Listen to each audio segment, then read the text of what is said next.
Pardonnez-moi si je me répète, mais tout ce que nous pouvons dire sur ce sujet de l'onction ne servira à rien si nos yeux ne commençaient pas par s'ouvrir à cette simple vérité. C'est l'onction, et l'onction seulement, qui donne de la valeur à la vie. Dieu ne s'est pas fait faute de le rappeler à David. Vers la fin de sa carrière, le grand roi a vu le succès et la prospérité couronner ses efforts. Il se trouve au large de toute façon. Par son moyen, de grandes choses se sont accomplies en Israël. C'est vraiment merveilleux de voir tout ce que Dieu a fait pour lui.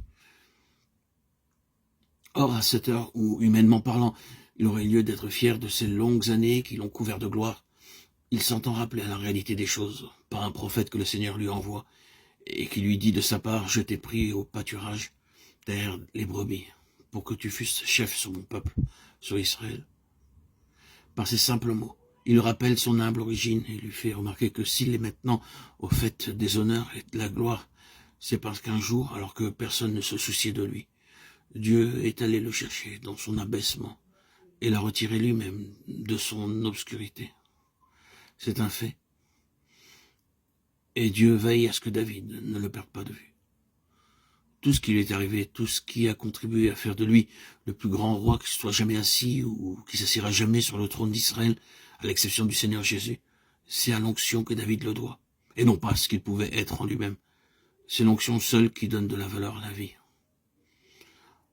L'apôtre Paul, pour passer dans le Nouveau Testament, ne fait aucune difficulté pour admettre que tout le secret de sa vie est là, alors que sur le plan naturel, il pouvait fort légitimement prétendre à une certaine considération et mettre en avant ses capacités personnelles. Et nous savons tout le parti qu'une certaine théologie a su tirer des ressources naturelles de l'apôtre Paul. Dieu finit par obtenir de lui cet aveu, explicité et spontané. S'il y a quelque chose dans sa vie ou dans son ministère qui ait du prix aux yeux de Dieu et qu'il puisse servir à son plan éternel, c'est à l'onction qu'il le doit. Ce n'est pas à ses capacités propres. Si nous prenons tant de peine pour souligner la chose, c'est parce que le plan divin ne peut se réaliser que dans la mesure où nous nous laissons constamment ramener à ce grand zéro, le zéro de Dieu. Il y a deux choses qui suivent l'onction de très près pour qui on discerne la portée et en apprécie la valeur. La première, c'est que l'enfer s'en émeut et réagit immédiatement.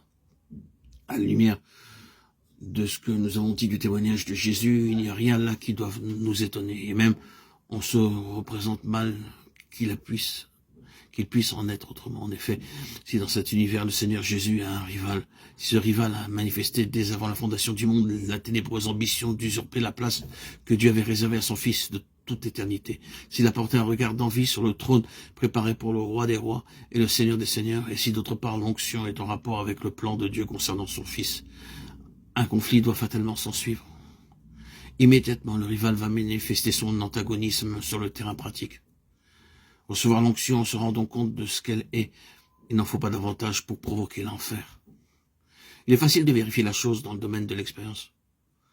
Trouver un homme pour qui l'onction représente quelque chose de précis et qui entre résolument dans cette voie, vous ne tarderez pas à le voir aux prises spirituellement avec toutes sortes d'adversaires. Vous voyez David, l'Esprit de l'Éternel saisit David à partir de ce jour et dans la suite. Or, qu'avons-nous après cela? Presque sans transition, nous voyons surgir l'antagonisme, et un antagonisme qui se révélera tenace. L'esprit de Saül est agité par un mauvais esprit qui ne cesse d'en vouloir à la vie de David. J'espère que le passage qui mentionne un mauvais esprit venant de l'Éternel ne vous arrête pas.